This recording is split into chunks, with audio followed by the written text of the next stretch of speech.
Accessing. When TV and radio collide. Love it. Wow. This is what you get. You're listening to JJ and Alex. Don't touch that dial. On 97.5, the KSL Sports Zone. Oh, man, I need some soothing music on a day like today that's chaotic. It doesn't feel... It takes you back to a simpler time. It does. Well, it certainly... today feels wild. Before private equity got involved in college athletics. Hey, by the way, private equity took over the music industry a long time ago, so don't worry about it. And my burritos. Still not over it. I know. You're fine. You'll be fine. No. Here's what I think is that, or I just want to. I think the reason I feel so uneasy about it is because I don't understand it. Like when I say I don't understand it, I understand. We fear things we don't understand. 49%. They bought 49% of the athletic department. That's crazy.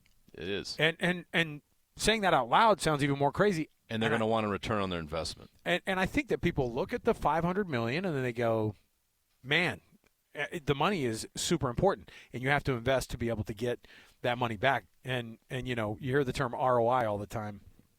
My wife's in the financial game, and I'm telling you, like, when you hear ROI, like, then you just start to think, okay, well, so football doesn't really matter then. It's just like, can you churn out a profit? Right. And women's basketball doesn't matter because we're just trying to churn out a profit. That's what I fear that something like this would turn into.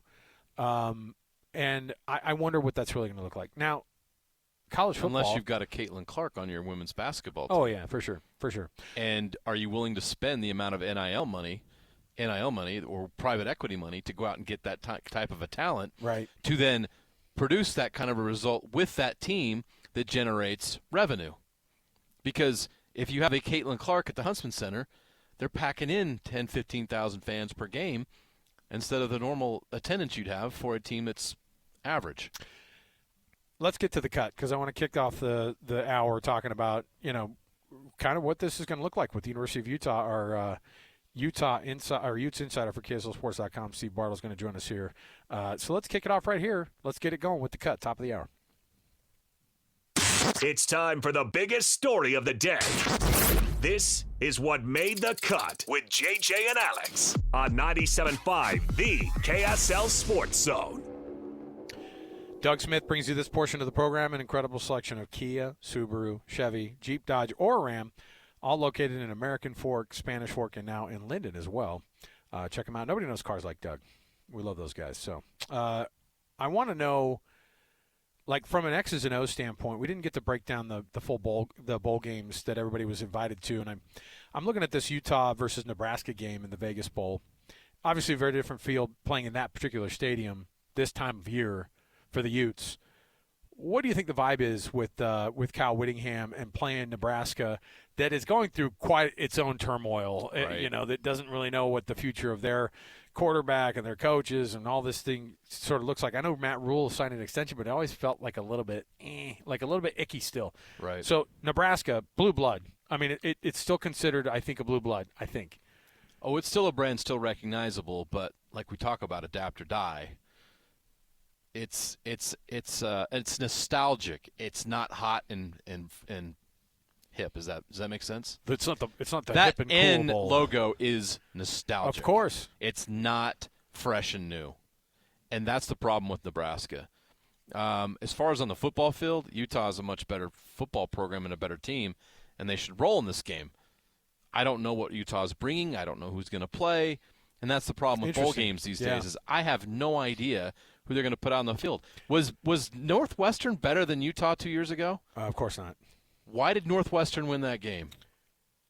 What was it, 14-7? It was an awful football game. Gross. And left a sour taste in my mouth about bowl games.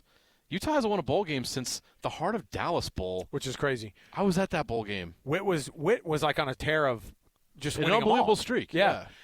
Well, it's interesting. I don't know when private equity is going to pass on all the bowl games, by the way. They're going to be like, no, that's not worth it to us. Who knows what this is going to mean. Joining us on the program, Steve Bartle, our Utes insider for KSLSports.com. Let's start there with the actual football part. That makes me feel a little bit more comfortable, Steve. Nebraska, Utah, when you saw the matchup, what's the team feel like about with this matchup? It's a 7-5 Nebraska team. You're a 10-2, way better on paper team. If you're the University of Utah, you're coming in a top 15 team. Nebraska is also going through some weird turmoil. So what's the vibe like on the Hill about this game being played in Vegas? Great question there, Alex. I don't know. We haven't had the opportunity to talk to him, so I don't know for sure. But I will say this: having talked to some people around the program, there's excitement, understandable. Maybe not the best matchup, maybe not the most exciting bowl game, but I think after last season, 2024 being what it was, being as difficult as it was, you don't want to take these types of seasons for granted. And I think, with the opportunity to play in Las Vegas, which is a bowl game that has actually it's upped how it's viewed and its brand, and it's really gained a lot of notoriety as a really solid bowl game, for programs to get to. So, there's a lot to it, but I think there is excitement for Utah to play in this game. I don't know who's going to be playing in it, who's going to be sitting out just yet. I'm sure we'll learn about that over the next few days and weeks. But, in terms of talking to people around the program, there's excitement for it, obviously within reason, being the fact that, you were on the cusp of a college football playoff opportunity, and to not get on that, it's with the game and the way that it's evolving, it's turning into playoff or bust, with what Notre Dame has decided to do and opting out of the Pop-Tart Bowl. And I think you're just going to continue to see more and more of that trend as we move forward, unless there are changes to the college football playoff. But in terms of, Utah, I think there's it's a solid level of excitement, I would say. Yeah, we'll wait and see who's going to play in this game. As I just got done talking to Alex, that for me, that's the difference. Is Spencer Fano and Caleb Lomu going to play in this game? Are both quarterbacks going to play in this game? Who's hurt? Who's not? I have no idea. You're right. And the fact that they haven't done any media or anything about the bowl game is kind of weird, to be quite honest, because you saw what the Pop-Tarts Bowl did this weekend. They were all hype. It was great, and all the coaches have talked, but I don't know. We'll have to wait and see on that. But ultimately, you're right. A bowl game is something that they should be excited about, and a chance to play a brand like Nebraska can be a lot of fun, and it would be their first chance to get a win over Nebraska.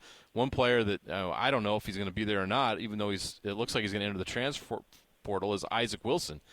He was there last year, decided to stay. What do you know about the situation with Isaac Wilson? Is he definitely a go this time?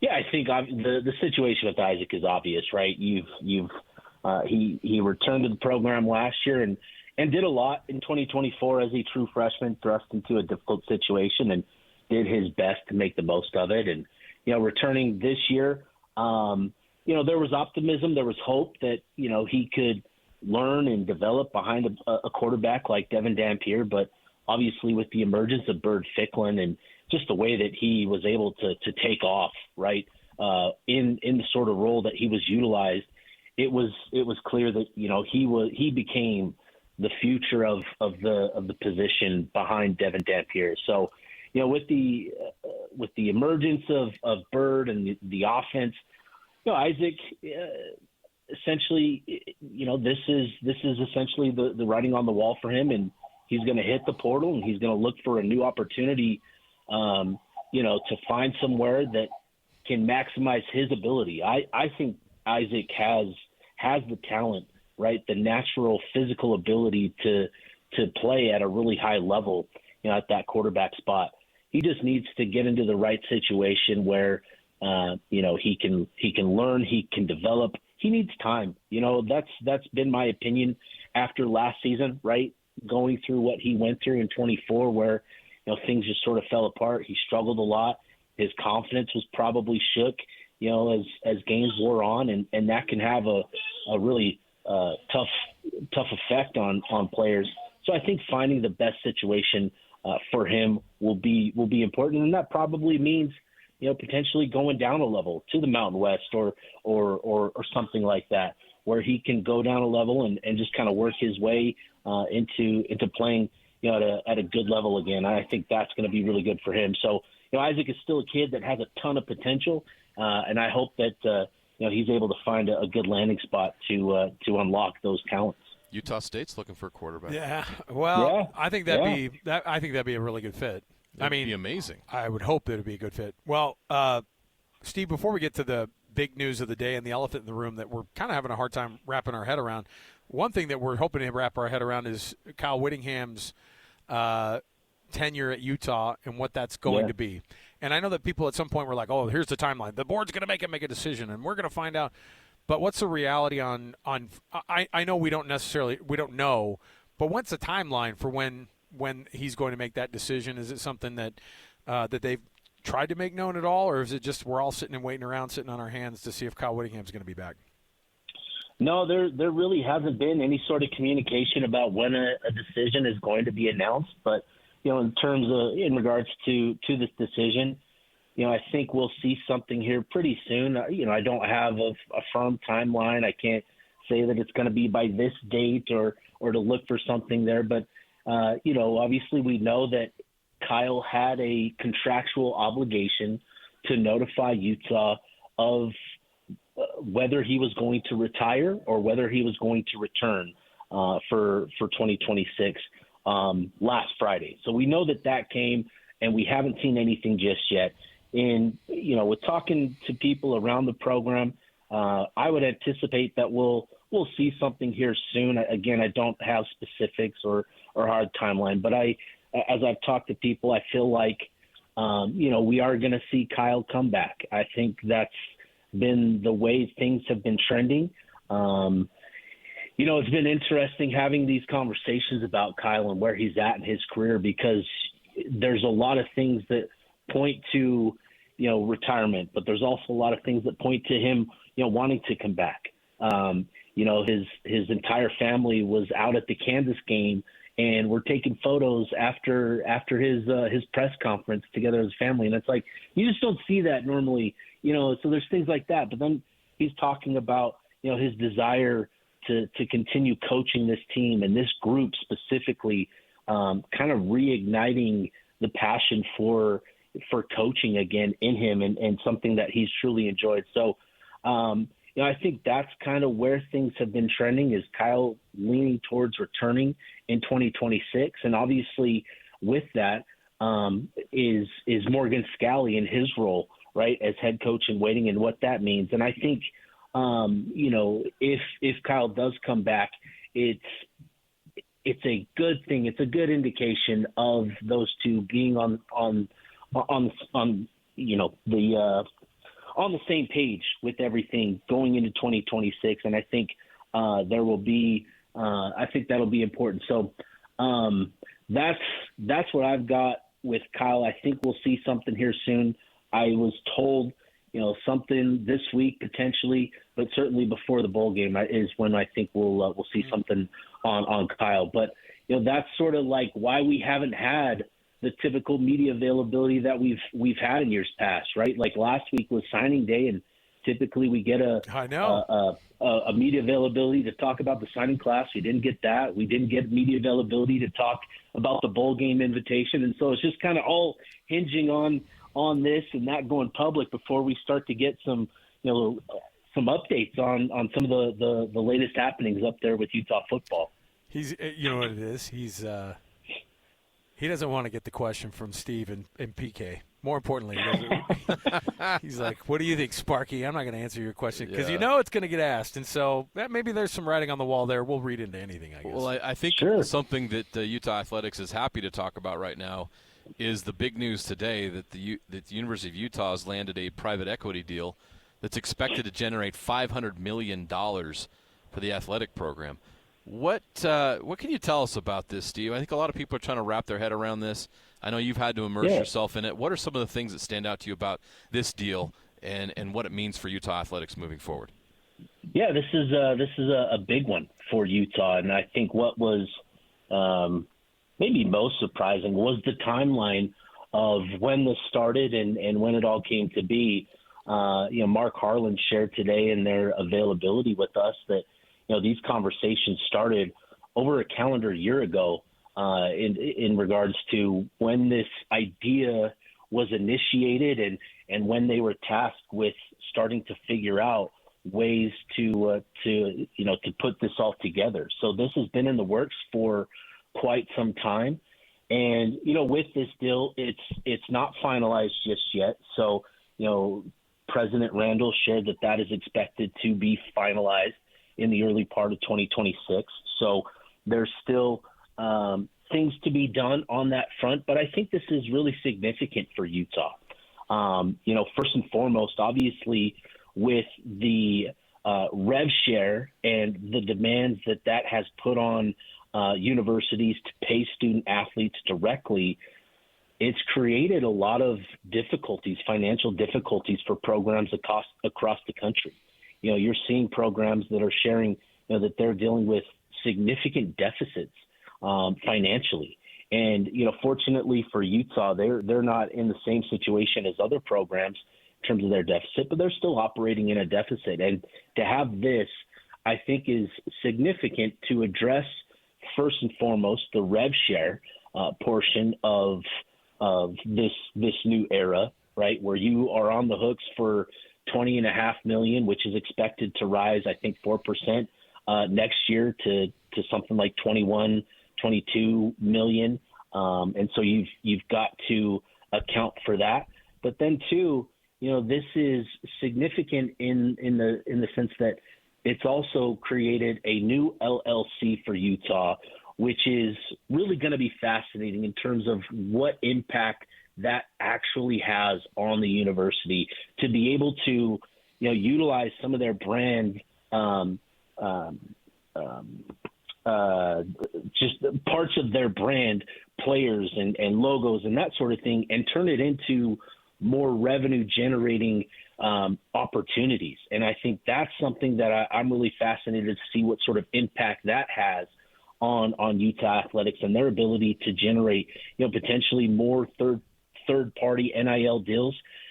The $500 million is a great infusion of capital for Utah, and that's going to alleviate a lot of the burden, on donors, which then frees them up to be utilized in other ways. And so you're essentially covering your bases, securing your floor with this capital investment, and allowing creating opportunities for money to be utilized in other ways instead of being funded for this new burden of rev share. So I think that is going to be really fascinating to see what sort of impact that has on Utah moving forward, because we know that this college game, it's no longer the college game that we grew up watching. This is now evolving day by day, month by month into a professional sport.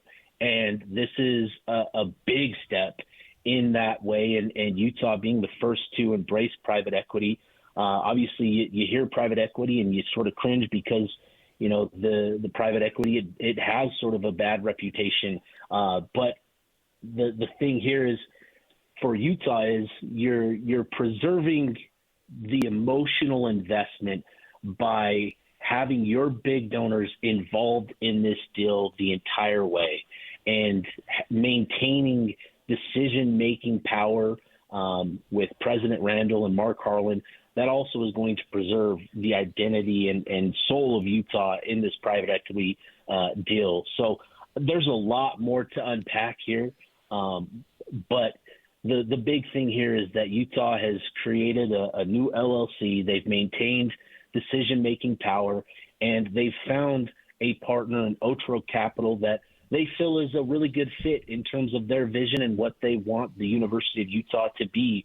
There's a lot of motivation with President Randall and Mark Harlan and the sports programs, each individually. They want to be among the best in the country. They want to be recognized as one of the top athletic programs and one of the top universities in the country. And this is a big tool to help them take steps towards achieving those goals. Steve Bartle, Ute Insider for KSLSports.com. You can see his byline there, and anything that does move on this deal and any other facets that come into this thing, he'll be all over it, of course. Steve Bartle. Steve, thanks for hanging out, man. We appreciate it. Yeah, appreciate you guys. There you go, Steve Bartle. One of the interesting things that I thought about when I was listening this morning, I was driving my kids around, and Chris Hill was on with DJ and PK. Yeah.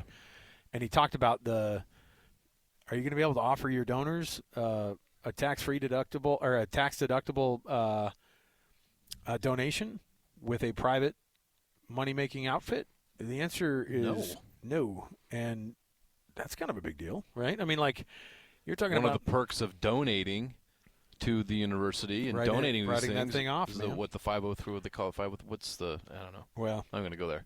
But the tax write-off. Yeah. And if you're not going to get the tax write-off if you're investing in a private equity firm. Yeah, and I wonder what that's going to look like. I don't know. We'll have to balance it all out. But in the end, if there's a bunch of money that they're going to have access to that they didn't have access to. But then again, if there's profit made and people are going to make money off of it, then that's the expectation. That'll be successful. That's the expectation. That's only what these guys do. They're not like, oh, let's come in and we like being a part of sports. No, they're not here to get sideline passes. No. That's not an ROI here. They don't want to just be able to shake hands with players or maybe have play video games with them for an hour. Like, that's not what this is. They're going to sell the sideline passes at a premium to somebody else. No. This is different. This is not that. This is not boosters. Let's take a break. We'll come back. We've got more around the corner, and I'll tell you what we do have. One, we've got more tickets to give away. And we have another game to talk about this Utah Mammoth team. It was a struggle last night at home. That Kings team's pretty darn good. They're one of the better teams in the Pacific right now. But it just seems like things are a little bit hit and miss with this Mammoth team. We'll talk about that. And the loss last night they took to the Los Angeles Kings as they came back to Delta Center. And our Jazz Ticket Tuesday giveaway. That's all next. 97.5 KSL Sports Zone. The exclusive home of the Utah Mammoth is on 97.5, the KSL Sports Zone. So right now it's a 6-car pileup in the LA zone. It comes free for Kevin Fiala. Headman feed. Armia has a breakaway. Armia walks in and scores. Joel Armia got behind everybody. Mikhail Sergachev this way. Keller, one-timer. Gunther, he scores! Bullseye! Dylan Gunther! Utah connects on the power play, and it's 2-1. Goes to Keller. Peterka gets it back. Stenlund, a one-timer, had his stick tied up. It's sent down the ice by the Kings, and they nail the empty net. 1:38 to go in the third, and the Kings take care of business late. You're locked into JJ and Alex on 97.5, the KSL Sports Zone.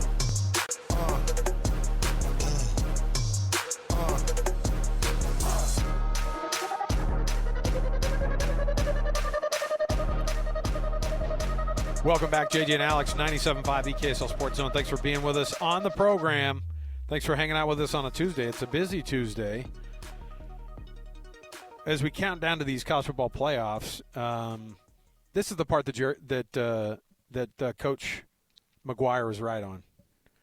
Was sitting around for these weeks and being like, do. Doesn't make any sense. 0 sense. Yeah. Like, I mean, and if they go, well, you got to give these kids a break. It's like, well, you make them play on Christmas anyway, like half the time, or New Year's. I mean, like they're not really getting a break. They're still practicing. They're getting this thing going. Have the calendar shift, because as I looked at it up, and the national championship game is going to fire up on the 19th of January. It is the day after the NFL divisional round, so they start to kind of 17 days after the last bowl games on January 2nd. 17 days. Oh, that's icky, dude. Like, that's terrible. What are we doing there? I don't know. Ugh. I don't like it, but you got to get it wrapped up. And I love college football. I don't want it anywhere near the NFL playoffs. No. You know? And they'll lose. They're not going to win. Oh, of course. They're never. Scenario. I get it. That's why they have it on a Monday. They'll never be head-to-head. But it's just weird they're kind of having it at the same time, and you could knock it out. That prompts another conversation, though, but we all know why. But it's money, but why is college football trying to be pro league? Wouldn't it just be minor league NFL? Yeah, I mean, when you take away the things that make college football special, it just becomes pro sports. And is it good enough of a product? Yeah. At that point, to maintain people's attention when they look at it as a professional sport and not a college sport. It'll almost cheapen it if we kind of go, that's like AAA baseball, and you're like, oh, well. That's not very fun. But everybody in AAA is trying to get to the league. I know. It's the same thing. I mean, we have a lot of people playing college football that probably don't care about getting to the league because they're making so much money playing college football. Right. Who knows? Wild place we live in for sure, like you said. Hey, it's that time of year you're probably trying to figure out the gifts thing. How about you go to minkycouture.com and you can save 50% right now. The promo code is Zone50 off of everything on their online shop. 50% off right now. Promo code is Zone50.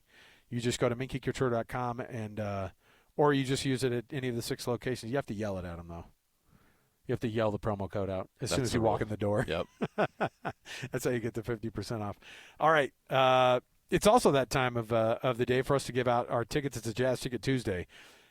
Call number 12 right now, 801-575-ZONE, 801-575-ZONE, 801-575-9663. Gets a pair of tickets to see the Jazz and the Lakers next Thursday at Delta Center, December 18th. So there you go.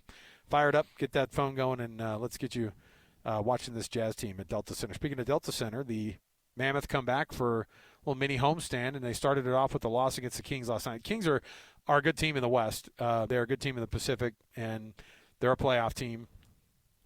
And they looked markedly better than this Utah Mammoth team last night. And the Logan Cooley being out thing is a gut punch, like an indefinite, what are we going to get with, the $80 million man, the $90 million man. And it was nice to see a power play goal last night. Maybe they're up to 5.5%, 6% maybe on the season. It just is.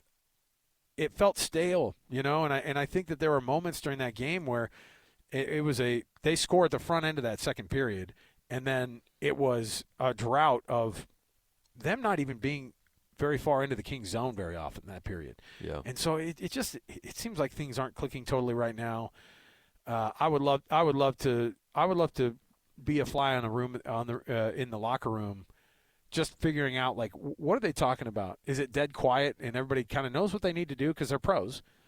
Or is somebody taking control? Is somebody walking in there and going, let's go, guys? I don't know. Maybe they have rah-rah people. But in the end, they lose another one last night, and it's tough to give up 4 goals to the Kings and lose 4-2. And they've been short on the goals the last couple of games, and they've led to 2 losses in a row. Well, and bad starts, too. Falling behind has been an issue in some of their games. Obviously, it wasn't a problem down in Anaheim, but outside of that, they're usually fighting, trying to crawl back into games from behind. And they just didn't have enough last night. Again, you pull the goal, you got an empty net opportunity at the end of the game, and they've just forever, whatever reason, they've just never been able to take advantage of that situation.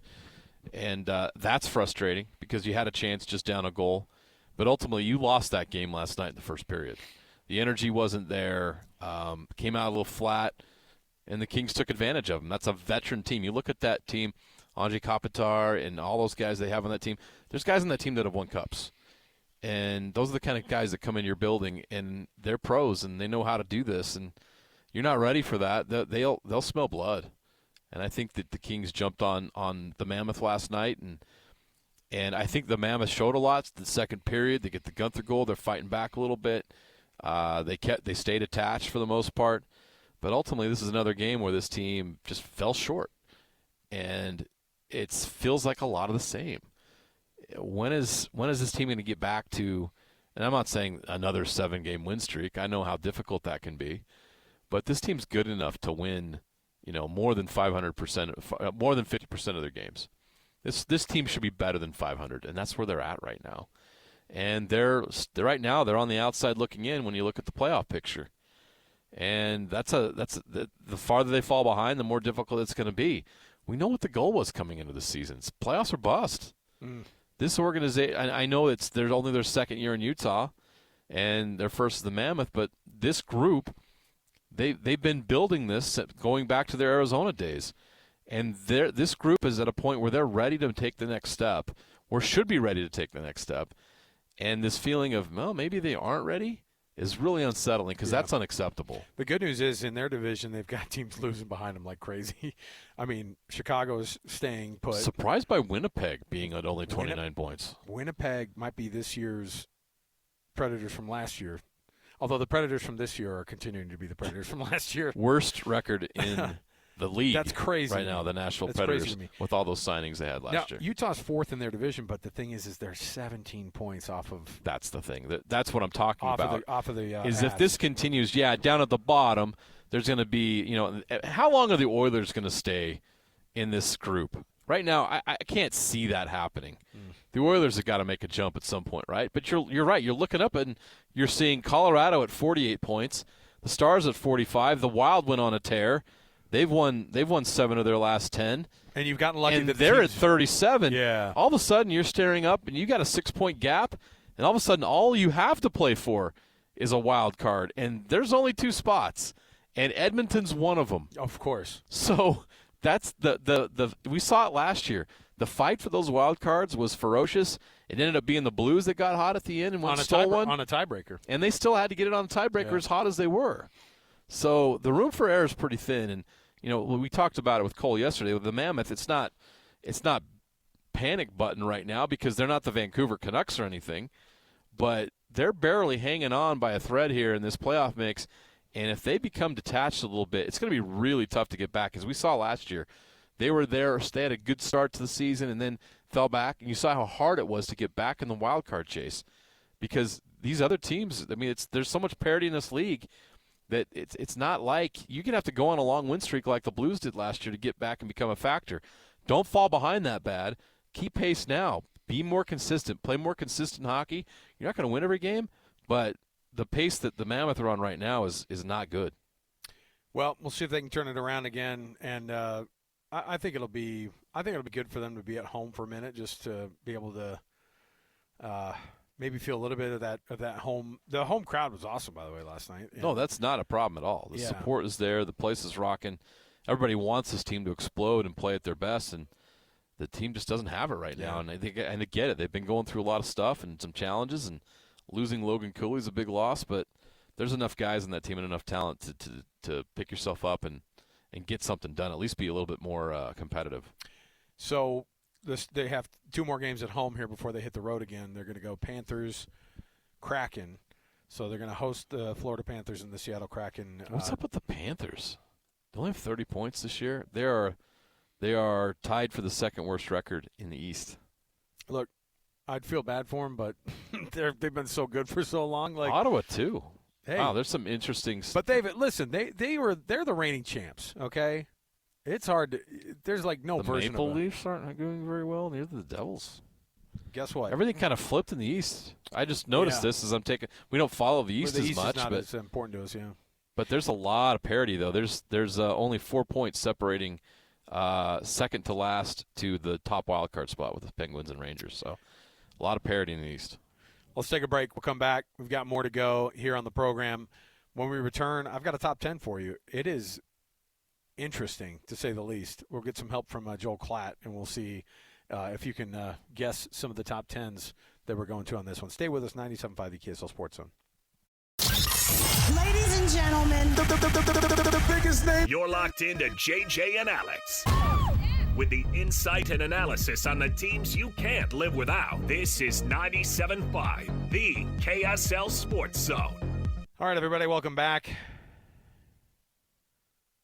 JJ and Alex, 97.5, the KSL Sports Zone. I got a little top 10 for you, JJ, but it's not going to be a normal top 10. And the reason is because we're going to kind of just walk through a little bit of something here because I was dipping in with what I like to see what the national people say. I think BYU fans have made some enemies and some friends over this. Sure. Like Robert Griffith the third, Robert Griffin. Yeah, the third. RG3. He's the most popular guy in Provo. Loves the Cougs. He's yes. El Presidente. Provo Dave. Although Provo Dave said Provo Dave's dead. That's what he said on one of his. It's hotter. He's off the bandwagon. It's black or white for Dave Portnoy. You cannot hitch your wagon. You can still win him over with some creamery ice cream. But like Kirk Herbstreit, that guy. BYU fans are like, never heard of him. I hate his dog. Like, I don't even know. I can't do it. And I found this list, and it just went away because I had it in front of me. But here's what we got. Okay. So he did a list. He goes, well, let me do this. I'm going to give you my top 10 because he does his top 10 throughout the year, like of all the teams. And it's different from the AP. It's different from the college football. Well, I mean, it's just separate from it, right? So here's what I'm going to bring up is the top 10, and I'm going to go from 1, okay? All right. And he just did a top 10, and I don't know why he did 10 and then he added a first team out. So as if 11 teams is important. But Indiana 1. Yeah. Ohio State 2. Yeah. Oregon 3. Really? That's wild, right? Okay. I mean, that's definitely out there, but That's it's the top 3 teams in the Big Ten. It's an 11-1 record. The 3 Big Ten teams. Yeah, and Oregon didn't play in the Big Ten. top. Oregon didn't play in the Big Ten championship game. Maybe that's going to be the secret And sauce. their only this year. loss was to Indiana. Right. And Oregon, by the way, is interesting because they were one of those teams last year who played in the Big Ten championship, had a bye week, right? And then now this year they're playing in the first round. Maybe that's going to be the secret for them, is they can get kind of a little bit of momentum going. For Georgia, any beef with any of this so far? No. Haven't heard Texas Tech's name till now. Number 5, Texas Tech. I would have Tech 4, and I would have had Georgia 3. Yeah, I probably would have put. I think you got to respect Georgia. Yeah. Their only loss was that Alabama game, and they've been pretty. I don't know. The Georgia Tech game was kind of weird. Number 6 in the country. I'm good. Number 6 in the country. Texas A&M. No. Okay. Ole Miss. I'm going to give you one more big Ole Miss? guess. Nope. Oh. Give me one more out of the box. Alabama. Number 6 is Notre Dame. Joel. I love that you did that. Oh, Joel. Come on. You yuckity yuck. Why? You're joking around with Why? us. He doesn't say a thing about it. Why? Oh, no. He says, did the committee get it right? Probably because of the head-to-head with Miami. But look what Notre Dame has done, and they are just that good. And I'm like, are they? Okay. What have they done? I don't know. Look at what they've They've done. got great losses. They won 10 in a row. They got phenomenal losses. Okay, Texas A&M. Good job on losing to Texas A&M in Miami. Texas A&M 7. Yeah. That's fine. I mean, that's about where they are on everything. Yeah. And they only lost 1 game, and I know that their schedule is soft as Charmin, but they still had one of their best seasons they've ever had. Yep. Miami 8. Wow. Way high. Alabama 9. Where's Ole Miss? 10? Number 10, I'll give you a guess. Is not Ole Miss. BYU. No. You're going to be Vanderbilt. Number 10 is the Texas Longhorns for Joel Klatt. Uh-huh. Oh, Joel. Come on. It deserves Joel. that. And the first team out is Oklahoma. Oh, wow. So no appearance. Team that made the playoff. No appearance by BYU. Well, he has to put Oklahoma behind Texas. He said the head-to-head. Because of the head-to-head. Of course. Whoa. So Oklahoma's first team out. No mention of the teams that were actually. I mean, Notre Dame is 6 in this list. I don't get it. They got to play somebody. They have to beat somebody. You can't just push brands. And that's his list is just pushing brands. Herb Street's argument was like, Texas did not deserve to be in the playoff. He goes, this year. I don't know what the committee was thinking because I wasn't in that room. But for me, if you lose to the same team twice, I mean, they got really beat by that team twice. And Georgia, obviously, Alabama, they beat Georgia, and then they lost to them in the conference championship game. Yeah, the game got away from them a little bit. And I was like, what are we talking about a little bit? They lost by 3 touchdowns. They got hammered. They had, it was ugly. 3 yards. It was ugly. And he goes, yeah, so I think the committee didn't like that BYU lost twice to the same team. I'm like, the number 4 team in the country? Probably a semifinal team? The committee didn't like Alabama losing to a 5-7 Florida State team? No, they kept them where they're at. In one of their 3 losses? There you go. I just don't get it. It's pretty frustrating. How about Texas at 10? Are you more offended by Texas at 10 or Notre Dame at 6? That blew me away. Or Notre Dame at 6? Which one's worse? They're both egregious. I think Notre Dame at 6 is wild. That's just brand chasing. I love these brands. I love what Texas football is all about. I love Notre Dame and their history. It has nothing to do with what's actually happening on the field right in this moment. I know. He should have gone full Colorado man and just said first team out Colorado. Coach Prime. It would have made just as much sense to me. All right. A break. We'll come back. Our 5 o'clock hour kicks off with Pete Futak. CollegeFootballNews.com is where you can find him. And I love the fire that Pete brings. I want to know where he's at on this whole thing. The college football playoff, where he thinks everything should have landed. Stay here, 97.5 the KSL Sports Zone.